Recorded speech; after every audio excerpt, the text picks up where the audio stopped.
We live in strange times. The pandemic, that I won't mention by name lest we be demonetized, is spreading faster than butter on a warm crumpet. And whether you're of the persuasion that it's overhyped hooey or the literal end of days, chances are it'll affect all of us for some time to come. And with all of the UK, and indeed much of the rest of the world on lockdown, it's difficult to predict how long this disruption will go on for. All of us will have to spend some time in self-quarantine, which, depending on who you're talking to, either offers the tempting prospect of guilt-free dossing off or confinement to isolation and boredom.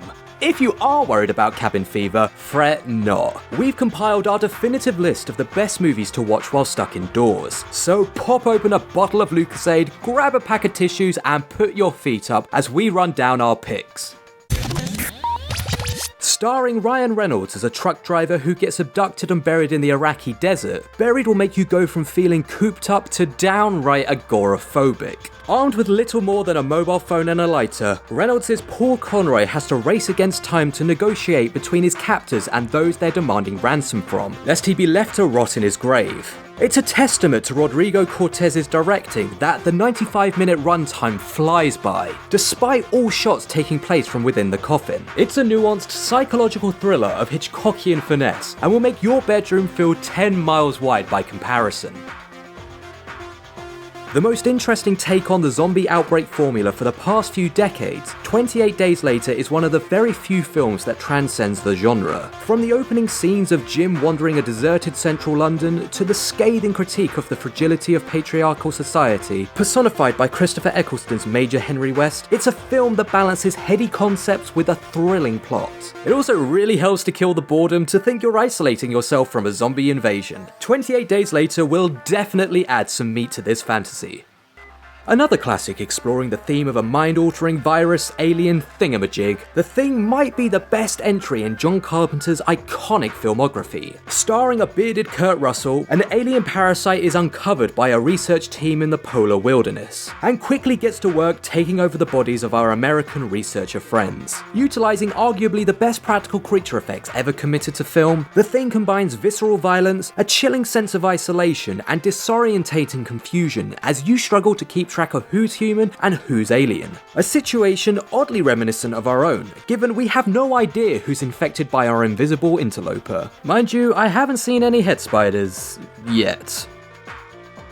In our humble opinion, Ready Player One was one of the most underrated films of 2018. Steven Spielberg's adaptation of Ernest Cline's novel is one of the few cases of a film surpassing the quality of its source material. No one can conjure cinematic magic quite like Spielberg, and Ready Player One is dripping with charm, heart, and delightfully self-indulgent nostalgia. Set in a not too distant future, almost everyone escapes their overpopulated, dreary lives in the Oasis, a fully immersive digital world, in which you can do anything and be anyone. We follow the adventure of Wade Watts and his avatar Parzival on a quest to discover a golden Easter egg that will grant whoever finds it full ownership of the Oasis. Ready Player One doesn't reinvent the wheel, but it didn't need to.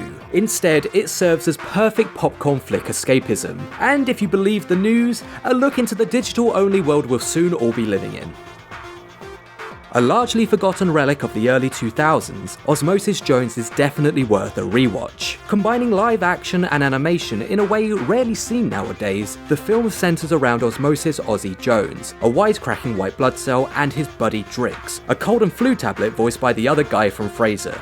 Together, this odd couple must work together to prevent the deadly Thrax virus from killing their host body Frank, played by none other than Bill Murray. Add Chris Rock, Lawrence Fishburne and William Shatner to the mix and you've got one hell of a cast. Besides, when you're stewing in your own mucus, it's comforting to imagine Lemsip and your body are teaming up, buddy cop style.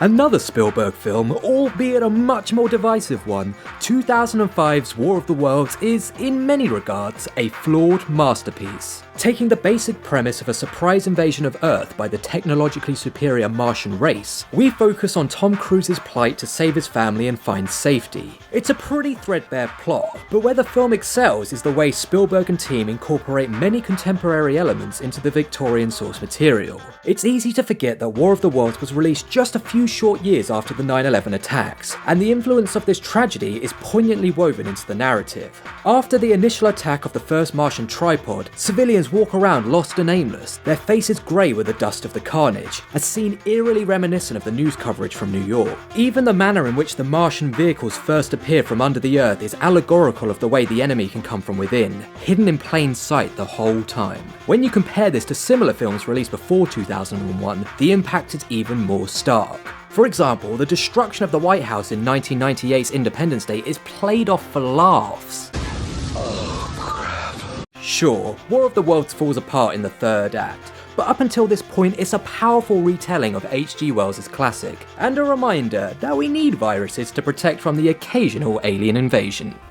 And finally, we have The Simpsons movie. Aside from being a really great film, we're only really including it because the town of Springfield is encased in a giant bubble, a fate that could befall any of us if things don't improve soon.